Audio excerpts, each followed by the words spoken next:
ফার্স্টে আমরা পড়ব হচ্ছে লম্বাংশ সূত্র। লম্বাংশ সূত্র লম্বাংশ সূত্রের ক্ষেত্রে দেখো, মনে করে এটা হচ্ছে এক্স অক্ষ, এটা হচ্ছে তোমার ওয়াই অক্ষ, এটা হচ্ছে এক্স, এটা এক্স প্রাইম, এটা ওয়াই, এটা ওয়াই প্রাইম। ওকে, এখন এখান থেকে এই বরাবর, এখান থেকে এই বরাবর একটা বল আছে, এখান থেকে এই বরাবর আরেকটা বল আছে, এখান থেকে এই বরাবর আরেকটা বল আছে। এই বলটা হচ্ছে F1 বল, এটা F2 বল এবং এটা হচ্ছে Fn বল। এই বলটা এক্স অক্ষের সাথে আলফা 1 কোণে ক্রিয়াশীল আছে, এটা F2 এর সাথে এক্স অক্ষের সাথে এটা আলফা 2 কোণে ক্রিয়াশীল আছে এবং এটা আমরা আলফা n কোণে ক্রিয়াশীল আছে, আলফা n কোণে ক্রিয়াশীল আছে। তার মানে 1 2 3 4 5 এভাবে n সংখ্যক ভেক্টর ক্রিয়াশীল আছে এবং সবগুলা কোণেই আমরা ধরবো প্লাস এক্স এক্সিসের সাপেক্ষে, প্লাস এক্স এক্সিসের সাথে anticlockwise, anticlockwise, plus X এক্সিসের সাথে এন্টি ক্লকওয়াইজ কোণ ধরছি। তার মানে দেখো এটা প্লাস এক্স অক্ষ না, তার সাথেই তো আলফা কোণটা এন্টি ক্লকওয়াইজ, এটাও এন্টি ক্লকওয়াইজ, এটাও এন্টি ক্লকওয়াইজ, খেয়াল করছো? এবং এই এন্টি ক্লকওয়াইজ কোণগুলাই তো ধনাত্মক কোণ আর ক্লকওয়াইজ কোণ কি ঋণাত্মক কোণ। যাই হোক, এবার আসো, আর আমরা এখন এখানে যতগুলো বল ধরছি n সংখ্যক বল, এই সবগুলো বলের লব্ধি বের করব, সবগুলো বলের লব্ধি বের করব। সেই লব্ধিটা হচ্ছে তোমার আর, আর এই আর লব্ধিটাকে আমরা কি করব, আর লব্ধিটা এক্স অক্ষের সাথে থিটা কোণে ক্রিয়াশীল আছে। তার মানে হচ্ছে একাধিক বল একই বিন্দু থেকে যখন ক্রিয়াশীল হচ্ছে তখন ওই একাধিক বলের লব্ধির মান বের করার জন্য, লব্ধির মান বের করার জন্য আমরা কি করছি, এই লম্বাংশ সূত্রটা ইউজ করতে যাচ্ছি। একাধিক বল সবগুলোর লব্ধি হচ্ছে আর এবং লব্ধির দিক হচ্ছে থিটা। এই লম্বাংশ সূত্র থেকে আসলে সবগুলো বলের লব্ধির মান এবং দিক আমরা বের করব। ঠিক আছে, দেখো সেটা করার জন্য চারটা কাজ করতে হবে। কয়টা কাজ? চারটা কাজ। এক নাম্বার কাজ হচ্ছে, খেয়াল করো, এক নাম্বার কাজ হচ্ছে এক্স এক্সিস বরাবর, এক্স এক্সিস বরাবর আমরা কি করব দেখো, বলগুলোর, বলগুলোর উপাংশের সমষ্টি, বলগুলোর উপাংশের সমষ্টি, বলগুলোর উপাংশের সমষ্টি লিখব। উপাংশের সমষ্টি কি রকম দেখো, সেটা হচ্ছে মনে করে এটা আর, আর কে যদি আমি এক্স এক্সিস বরাবর উপাংশ নিতে চাই তাহলে কি আসবে, আর কস থিটা ইকুয়াল, আমরা কি লিখবো দেখো, প্রথমে বলটা হচ্ছে F1, F1 cos alpha 1 plus F2 cos alpha 2 plus এরকম করে করে Fn cos আলফা n। তার মানে এখানে যতগুলো বল আছে সবগুলো বলের আনুভূমিক উপাংশগুলোকে যোগ করে আমি এখান থেকে অবশ্যই একটা মান পাবো, সেই মানটাকে আমি x ধরে নিছি, সেই মানটাকে আমি x ধরে নিছি, সেটাকে এই মানে এখানে যোগ করার পর একটা ভ্যালু আসবে না, সেই ভ্যালুটাই হচ্ছে x। এই x এর x যে আমরা ধরে নিছি এটাকে তুমি এক নাম্বার সমীকরণ দাও। একই কাজ আমরা যখন আবার দুই নাম্বারে আমরা y এক্সিস বরাবর, y এক্সিস বরাবর আমরা কি করব দেখো, y এক্সিস বরাবর বলগুলোর, y এক্সিস বরাবর বলগুলোর কি নিব, উপাংশের সমষ্টি নিব, উপাংশের সমষ্টি নিব। উপাংশের সমষ্টি যদি আমি নিতে চাই তাহলে কি করা লাগবে দেখো, আর সাইন থিটা, জাস্ট উপরের লাইনে যে কস গুলো ছিল সেগুলা কি হয়ে যাবে, সাইন হয়ে যাবে। তাহলে আর সাইন থিটা ইকুয়াল আমরা লিখতে পারবো F1 sine alpha 1 plus F2 sine alpha 2 plus এভাবে এভাবে plus Fn sine alpha n equal, এখানে যেটা পাবো সেটাকে আমরা y ধরে নিছি এবং সেই yটা এটাকে আমরা দুই নাম্বার সমীকরণ দিয়ে রাখলাম। ঠিক আছে, ঠিক আছে বাচ্চারা? এবার বলো দুইটা কাজ শেষ। 3 নাম্বার কাজ হচ্ছে, 3 নাম্বার কাজ হচ্ছে দেখো, 3 নাম্বার কাজ হচ্ছে এই আর cos থিটা এবং আর sin থিটা ইকুয়াল যে x এবং y পাইছো, এই দুইটা সমীকরণকে তুমি স্কয়ার করে যোগ করে দাও। তাহলে স্কয়ার করলে r square cos square theta plus r square sin square theta equal কত আসবে? x square plus y square. শোনো এখানে আর স্কয়ার কমন নাও, তাহলে cos square theta plus sin square theta equal x square plus y square. শুনো এখন এ r square equal, এটা ইকুয়াল 1, তাহলে এখানে থাকতেছে x square plus y square. সুতরাং r equal root over x square plus y square পাচ্ছি। তার মানে এত কাহিনী না করে তুমি ডিরেক্ট বলে দিতে পারো, সেটা হচ্ছে আমরা এখানে যে x এর মান পাইছি, আমরা এখানে যে y এর মান পাইছি, সে x এর মান এবং y এর মানকে স্কয়ার করে যোগ করে রুট করে দিলেই আমি r এর মানটা পেয়ে যাই। 3 নাম্বার কাজের শর্টকাট পদ্ধতি হচ্ছে এটা। প্রথম কাজ, x অক্ষের জন্য উপাংশগুলোর সমষ্টি নিব, y অক্ষ বরাবর বলের উপাংশগুলোর সমষ্টি নিব, ওখান থেকে x এবং y পাবো, x এর মানটাকে স্কয়ার করব, এটাকে স্কয়ার করব, এটাকে স্কয়ার করব, স্কয়ার করে যোগ করে দিব, রুট করে দিব, তাইলে r এর মানটা পেয়ে যাচ্ছি। এবং 4 নাম্বার কাজ হচ্ছে আমরা কি করব দেখো, এখানে যে r sin থিটা পাইছো এবং r cos থিটা পাইছো, সেই r sin থিটা এবং cos থিটা ইকুয়াল আমরা কি লিখবো দেখো, y by x, y by x। শুনুন আর আর কেটে দাও, তাহলে কি আসবে? tan থিটা ইকুয়াল আমরা লিখবো y বাই x। সুতরাং এখান থেকে থিটা ইকুয়াল আমরা কি লিখতে পারি বলো?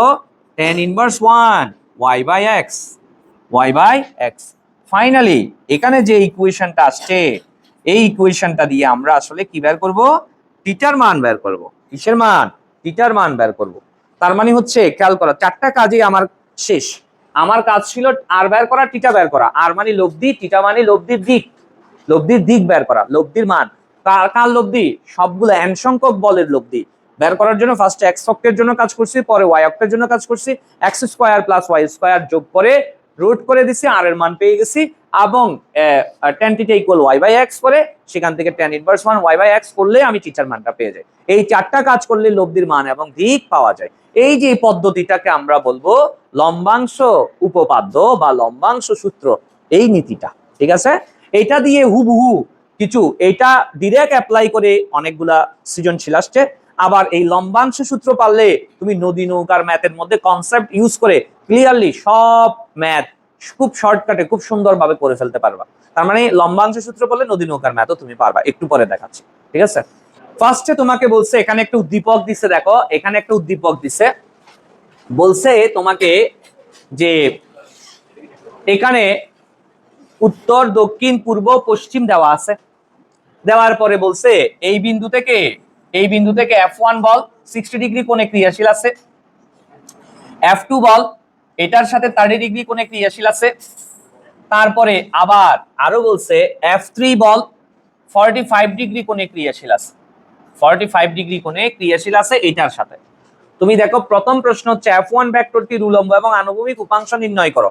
এই উলম্ব এবং আনুভূমিক উপাংশ নির্ণয় করতে বললে কথা শুনো, তখন তোমাকে উপাংশ ভেক্টর না স্কেলার পড়াইছিলাম, লম্ব বিক্ষেপ ছিল স্কেলার, উপাংশ ছিল ভেক্টর। সুতরাং আমরা এখান থেকে যে ভেক্টর উলম্ব এবং আনুভূমিক উপাংশ বের করব, সেটার ক্ষেত্রে দেখো f1 এর x অ্যাক্সিস বরাবর উপাংশ, সেটা হচ্ছে f1x ইকুয়াল আমরা কি লিখতে পারবো দেখো, f1x মানে হচ্ছে f1 cos আলফা থিটা 1 দাও, এখানে থিটা দিছে তো তুমি থিটা 1, তো এটা তো মান, এটার দিক কোন দিকে? x অ্যাক্সিস এর দিক হচ্ছে i ক্যাপ, x অ্যাক্সিস এর দিক হচ্ছে i ক্যাপ। সুতরাং f1 সমান আমরা কি লিখতে পারবো 4 cos 60 degree into i cap. সুতরাং 4 ইনটু cos 60 এর মান হাফ i ক্যাপ সমান কত? 2i cap. আবার f1y ইকুয়াল কি লিখতে পারছি দেখো, খেয়াল করো, f1 sin theta 1 j cap, এটা y অ্যাক্সিস বরাবর, তাই একক ভেক্টর হচ্ছে j ক্যাপ। সুতরাং f1 এর মান হচ্ছে 4 sin 60 degree into j cap. সুতরাং sin 60 ডিগ্রির মান হচ্ছে √3 ডিভাইডেড বাই 2 জ্যাকব, আর এখানে কাটাকাটি করলে 2√3 জ্যাকব আমরা পাচ্ছি। সুতরাং এখানে একটা আনসার আমরা পেয়ে গেলাম। মানে এক্স এক্সিস এর জন্য 2i ক্যাপ, ওয়াই এক্সিস এর জন্য 2√3 জ্যাকব। এই আনসারটা তোমার শিটে ঠিক করা আছে, আমার এখানে ভুল ছিল। 2i ক্যাপ হচ্ছে এক্স অক্ষ বরাবর উপাংশ বা আনুভূমিক উপাংশ, আর 2√3 জ্যাকব হচ্ছে উলম্ব বরাবর উপাংশ। ক্লিয়ার? এবার বলছে তোমাকে ভেক্টরত্রয়ের লব্ধির মান নির্ণয় করো। লব্ধি মানে আর এর মান বের করতে বলছে। বাচ্চারা, আর এর মান বের করার জন্য 3টা কাজ পর্যন্ত যেতে হবে। আমরা 4টা কাজ শিখছিলাম। প্রথম কাজ হচ্ছে এক্স অক্ষ বরাবর উপাংশগুলো বের করা। আর cos থিটা ইকুয়াল, বলো প্রথম বলটা হচ্ছে 4, তার সাথে কোণ হচ্ছে cos 60 ডিগ্রি, প্লাস দ্বিতীয় বলটা হচ্ছে তাও 4, তার সাথে উৎপন্ন কোণ হচ্ছে কত দেখো, এই কথা বলিস না, cos কত আছে বলো, এখান থেকে এতটুক 90, এখানে 30, তাহলে কত 120 ডিগ্রি, প্লাস আবার 3 নাম্বার বলটা হচ্ছে তোমার কত তাও 4, আর এটা হচ্ছে cos তোমার বলো এখান থেকে এতটুকু 180, আরো আছে 45, তাহলে সুতরাং কত হয়েছে বলো 45, তার মানে কত 225 ডিগ্রি। ক্যালকুলেটরে দাও, মানটা তোমার আসবে কত দেখো তো, -2√2 নিউটন। তার মানে এক্স এক্সিস বরাবর মোট উপাংশ আমরা পেয়ে গেছি। এবার 2 নাম্বার কাজ হচ্ছে ওয়াই এক্সিস বরাবর উপাংশ বের করা। আর sin থিটা ইকুয়াল, সব cos গুলোকে শুধু সাইন করে দাও, তাহলে কি আসবে বলো, 4 sin 60 degree plus 4 sin 120 degree plus 4 sin 225 degree equal তোমার কত আসবে, কত 4.099 নিউটন।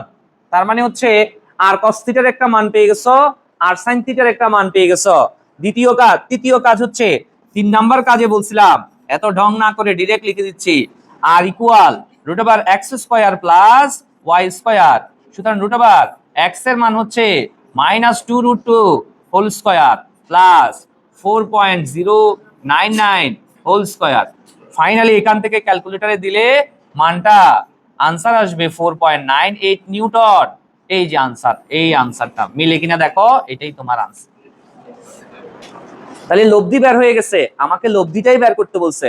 যে 3টা বল আছে সেই 3টা বলের লব্ধির মানটাই আমাকে বের করতে বলছে। ক্লিয়ার? এখানে এবার বলছে f1 f2 f3 ভেক্টর তিনটির মিলিত ফল কোন দিকে ক্রিয়া করবে। মিলিত ফল মানে লব্ধি। বাচ্চারা, মিলিত ফল মানে কি লব্ধি। লব্ধি কোন দিকে ক্রিয়াশীল মানে কিটা বের করতে বলছে, লব্ধির দিকটা বের করতে বলছে। তা তুমি এর আগের ম্যাথে আর cos থিটা ইকুয়াল একটু আগে পাইছো -2√2 নিউটন, এবং আর sin থিটা ইকুয়াল তুমি পাইছো 4.099 নিউটন। এখন এটা এখানে একটা 1 দাও আর একটা 2 দাও, সুতরাং তুমি কি লিখতে পারবে 2 ভাগ 1 করে দাও, 2 ভাগ 1 করে দাও, তাহলে কি আসবে r sin theta divided by r cos theta equal 4.099 divided by -2√2। Finally r বাদ দাও, tan থিটা সমান আমরা এখান থেকে লিখতে পারবো মাইনাস অমুক, সুতরাং থিটা ইকুয়াল আমরা লিখতে পারবো tan ইনভার্স 1 অফ মাইনাস অমুক সমান, ক্যালকুলেটরে দিয়ে দেখো মানটা আসবে -55.39 ডিগ্রি।